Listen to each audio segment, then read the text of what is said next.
All Things Motoring is owned and brought to you by CHANGECARS, South Africa's trusted online vehicle platform. Whether you're looking to buy, sell, or just need advice, visit changecars.co.za.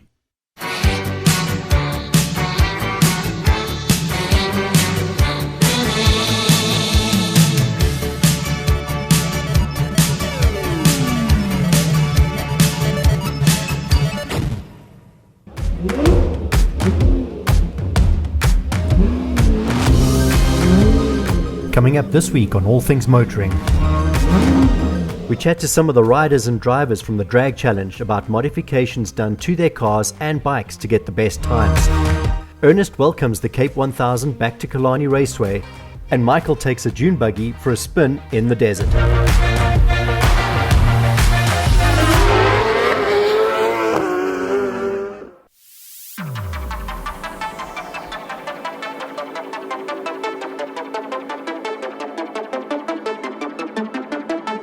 I've managed to find the owner of this beautiful Cressida over here, and if anyone knows anything about cars, you'll know that this is a classic, but this is a dragster classic.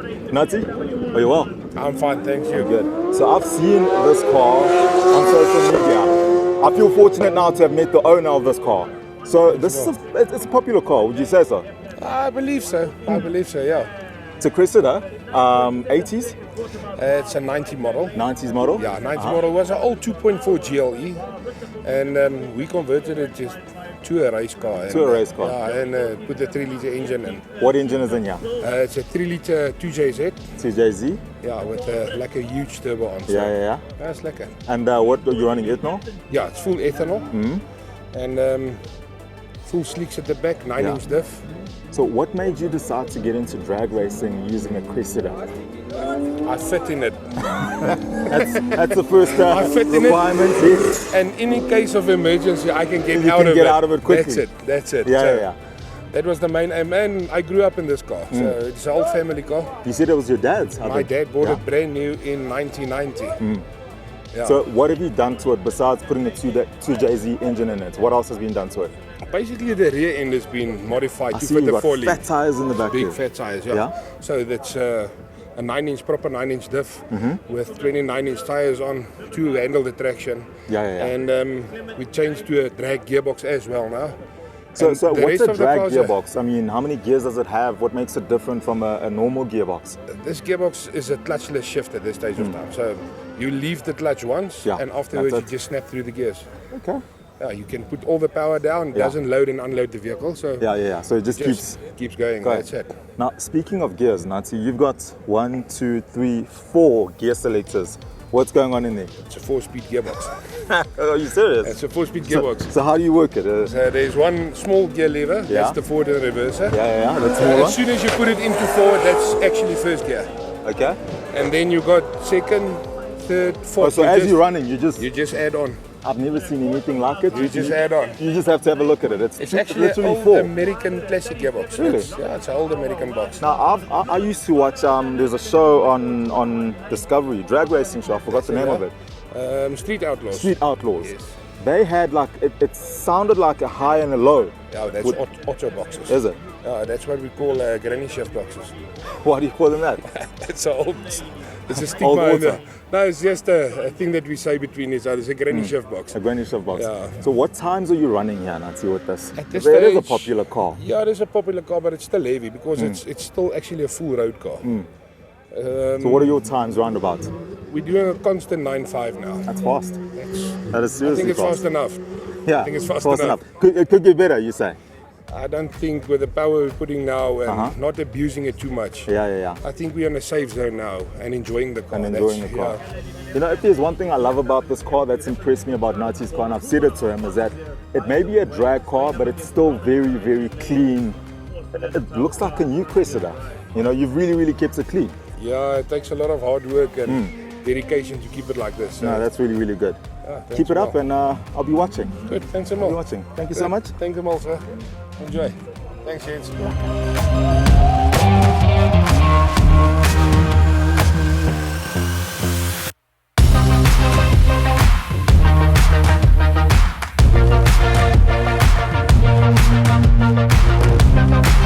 Now, it is a male-dominated sport, but I love seeing females getting into the sport. I've managed to find myself an interior designer and racer. Yasira, are you well? Hi, I'm good, thanks. How are you? I'm good. I spotted your car out here and I was like, we've got to talk to you. So you drive RS3? Audi RS3. Audi RS3. So this looks fairly standard, but there are little things that sort of tell me that no, this is not a standard car. What have you done to this? So it's a fully built car, but however, the interior is completely stock. So it's street legal. Yeah. We've got a roll cage inside, some racing seats. We're running ethanol fuel. That's about it. Running ethanol fuel. So you can literally drive this car out of here. Unlike a lot of the cars that are here that have to be towed in. This you can drive in and drive out. So the only thing is I got semi-slicks. We take those off, we put street tires on, and that's about it. You can roll. And if someone like me bumps into you in the streets, you look like you've got a normal car, but you're quite lethal. Yes.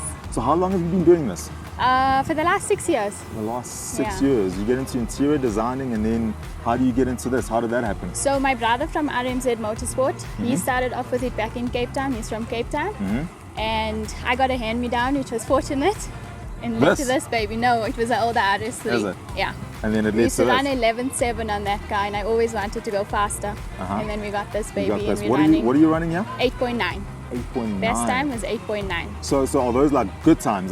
For someone who's not familiar with So this is currently the fastest RS3 in Africa. the fastest RS. You know, a lot of people, there's an RS3 that's very popular on social media, John Wick. I'm sure you've heard of it. Yes. So this is faster than that. Yes.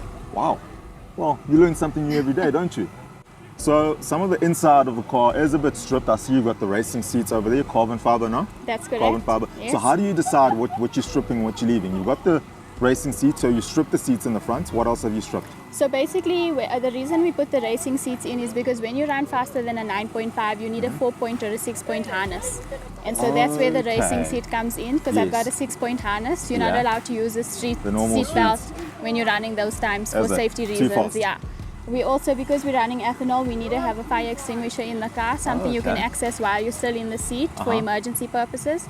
It comes down to safety at the end of the day. And then the ethanol, you said you're running ethanol. So is that ethanol like in a built-in little thing in the back, or you No, put it directly straight into my fuel tank. straight into the fuel tank? And does that give you a bit of It Vuma? does, yes. That's amazing.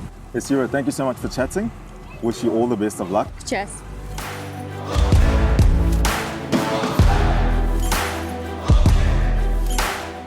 After the break, Gugu chats to Raoul about his insanely fast BMW S1000RR, set up for drag racing.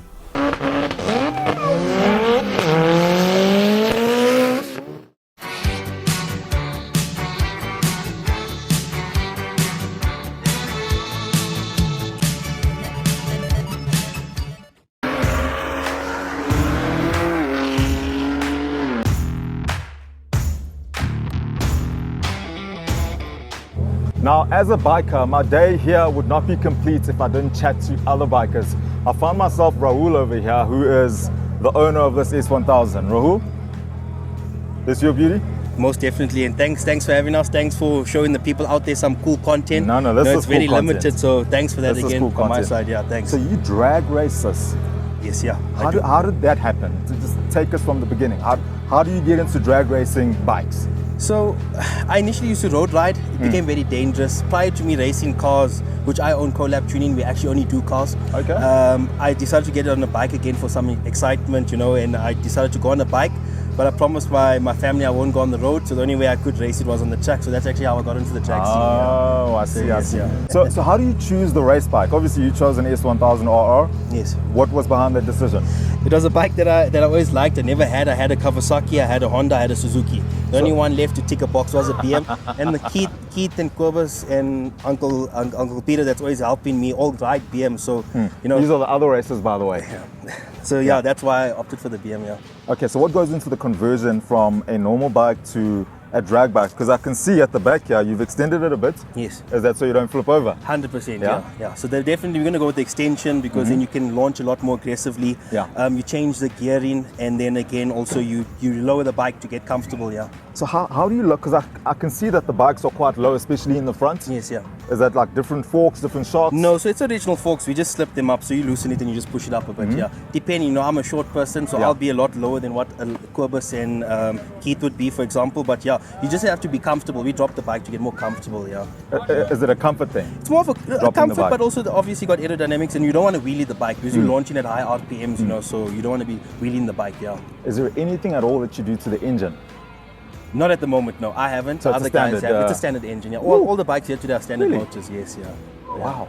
What kind of mods can you do though if you decided to start doing mods on the engine? You can fully forge the motor. You can do cams, what people like to do. But I mean, the bikes are pretty quick. Eh? Standard bikes, Keith and Kobus have both ran high eights, so they don't have stock motor bike. So I mean, on a car, you have to spend a lot of money. Ask me, I know, to run that time. So you know, you don't really have to. It's more rider. Yeah, it's more rider. That's what's challenging me and keeping me coming back, because the power, you can only do so much with the motor, but it's actually the challenge that's keeping me going. Yeah. So I'm assuming with the extended rear, you don't get too much of a script dropping the clutch hard, and because you know it's not gonna. Well, it's easier said than done. Because believe you me, you can ask a few people to rev at 12 and see if they're willing to drop the clutch. So yeah, not a lot of people are. So take us through the takeoff, because I've been watching you there at the start line. You warm up the tires, you drop the clutch, you swing around a bit. Take me through that. So we're trying to clean up. You want to scrub. They call it scrubbing the tire. You want to scrub the tire to make sure there's no stones or debris or anything. I see the stones. So you want to catch the corners as well, because once you put weight down, the tire pretty much is going to be flat. So you need the surface to be clean, and obviously you want to generate heat in that tire. Because the more heat is more traction. Yeah. Oh, but there's a fine line. You know, at the moment now I'm struggling with it's bogging. So you need to now maybe not heat up as much the tire. When you say it's bogging, what does that mean? It's just dying down. It's just dying down. Yeah. So once the tire's hot, everything's good to go? Pretty much, yeah. Drop it and you're good to go? Sticks, yeah, and hold on and hope for the best. Lastly, what kind of top speed are you getting to down the straight here on a bike? So I'm unfortunate, I only get about 237. Tell me why? My weight. McDonald's. McDonald's. I know. Yeah, Kobus, Keith and them all exit 250s, 260s, down at the coast 260s, 250s. So it's not a true reflection of how fast the bike is. These guys are a lot faster, but one thing I do want to mention, you know, coming from the drag scene with the cars into the bikes and being a newbie, I haven't even reached 1 year racing, and everyone's been on board helping me. No one's, you know, everyone's helped me from the oldest guys to the youngest guys. So, you know, again, for everyone to know that there's a lot of testosterone involved in racing, but we can all be buddies at the end of the day. I think that's the most important thing. And help each other. I mean, today a bike had an issue and everyone was hands-on. It's lacquer to see that, you know. Yet at the end of the day, when we line up, we're all competitors, but when we're back down here, we're all buddies again. And I think that's what we need to remember. That's nice. Yeah. Oh, you've inspired me to look into drag racing in terms of bikes. It's safer. Yes. And it looks like fun. 100%. Looks like fun. Most definitely. Thank you so much for the chat. Thanks for your time, man. Cool. I'll see Wish you all the best down the straight. Perfect.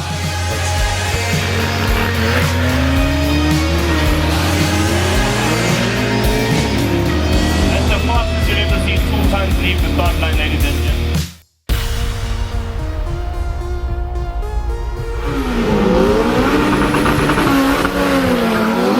We've come to the end of the day here at Midvale Raceway. I've had a ton of fun over here and I've learned a lot. I hope you've learned a lot as well. Drag racing, the bikes, I certainly loved seeing the bikes go down the straights. Also just the sounds of the cars. Michael's out in Dubai, like I said. I think he's really missed out. He thinks I'm missing out on Dubai. I promise you, my friend, you're missing out.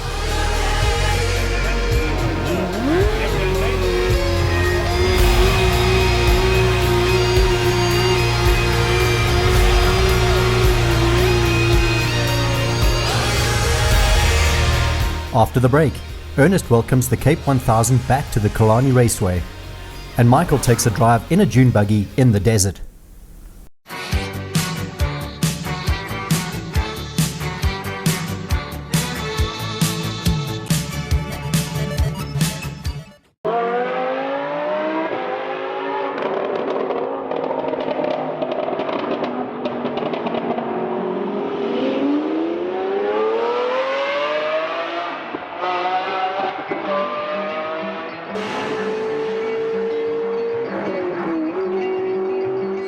It's the final day of the Cape 1000, and although this pit lane here is pretty empty at the moment, it's about to fill up with some of the most exotic cars in the Western Cape. The rain is also looming, but that is not going to stop these guys from hitting the circuit. Time to go fast.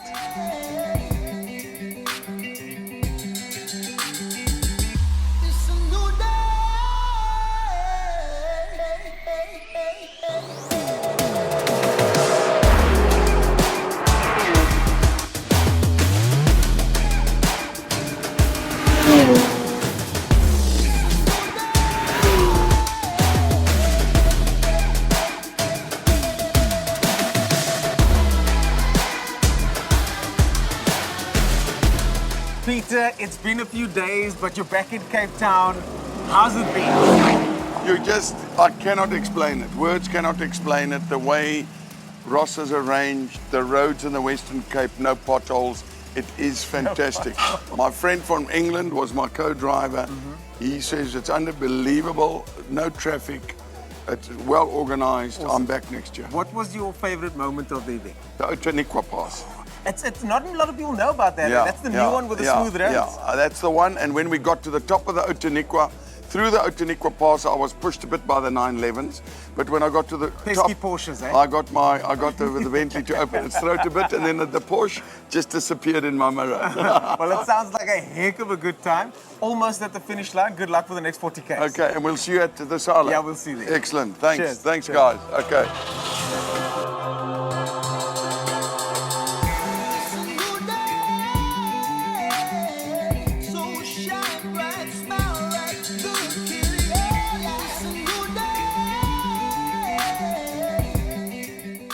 So I'm back with Michelle. It's the end, almost the end. Yeah, almost there. Almost the end. Let's not jinx it. How's it been so far? You look like you're having a good time. It's been the best Cape 1000 ever. You can count me in for next year. It's been amazing. And I must say, Ross has done the best job ever. And you know what? We just got to get our cameraman out the way. Gorgeous. We've literally got a lot happening here. But you know, she's pretty, but boy oh boy, you got to say, hey? Yeah, no, she was fantastic up the passes. I did the Toys Cliff twice. I did Baines Cliff. Literally, I mean, it was just the best, really and truly. Well, I'm going to let you go. It's a couple of Ks to the finish. Good luck.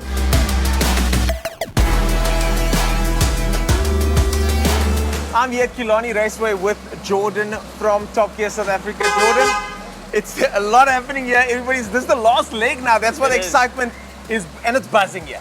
Yeah. How's it been for you? How's the trip been? You're back home safe, but it wasn't without hitch.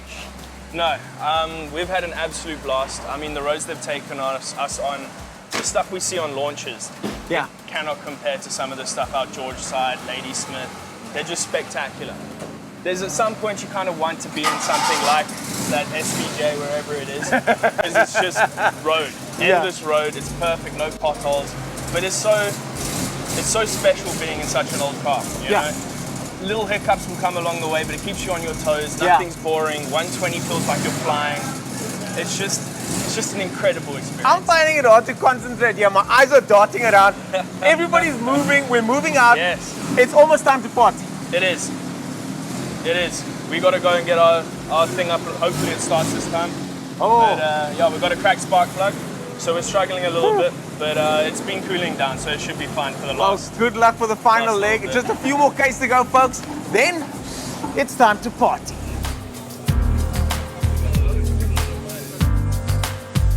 I absolutely loved it. It was perfect, one of the best things I've ever done. Yeah, when Franco Scrivanti gave me the keys to his Ferrari Daytona and I drove it for a whole stage. It was my favorite moment.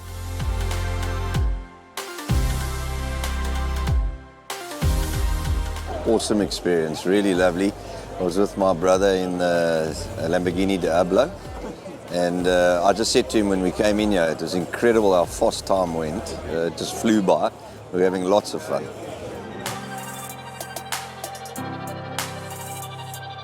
My second Cape 1000. Absolutely amazing. The roads in Western Cape is stunning. The atmosphere is beautiful. The scenery, the people are beautiful. Just exciting to see people come out and just enjoy the cars. Just enjoy the experience. Favorite moment was the track. Killarney Racetrack. Last year I ran a 121, this year 119. So I'm 2 seconds faster than what I was. So I'm happy.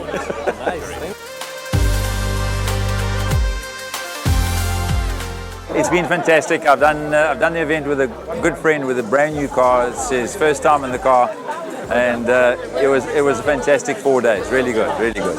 Probably about 3/4 of the way up Baines Cliff Pass when I was driving and he was in the passenger seat, and he started to get quite pale and he said, "Yeah, this is a bit too fast."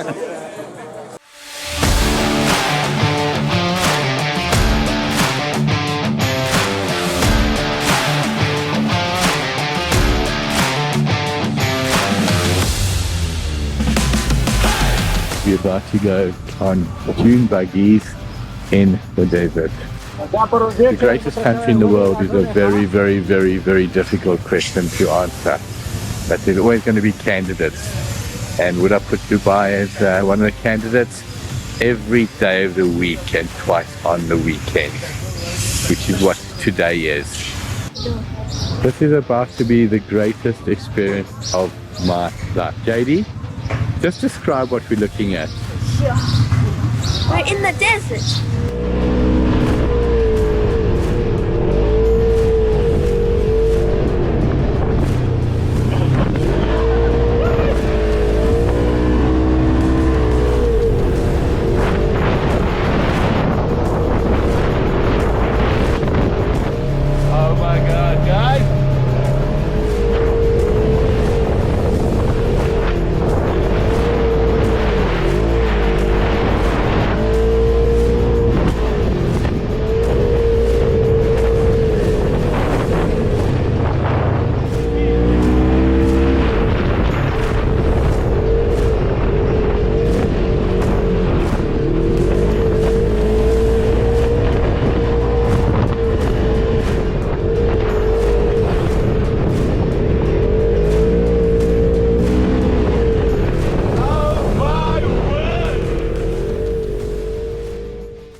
When we spoke about All Things Motoring International, it wasn't just talk.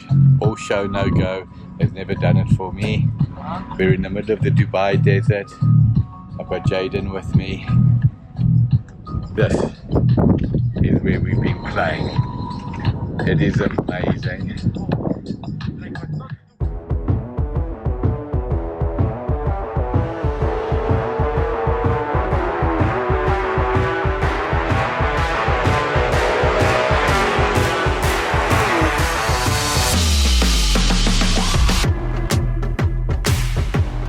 Coming up next week on All Things Motoring, Michael heads to Swartkops for the Chev Forenza's 50th birthday bash.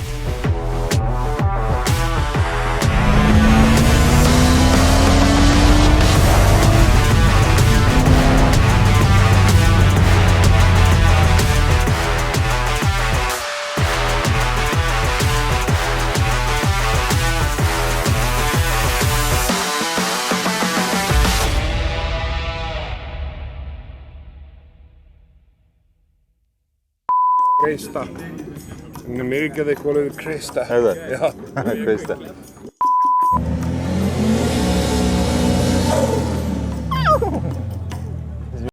All Things Motoring is owned and brought to you by CHANGECARS, the platform buyers trust with good reason. CHANGECARS works exclusively with the best manufacturer-approved dealerships. There's no safer online vehicle platform in South Africa.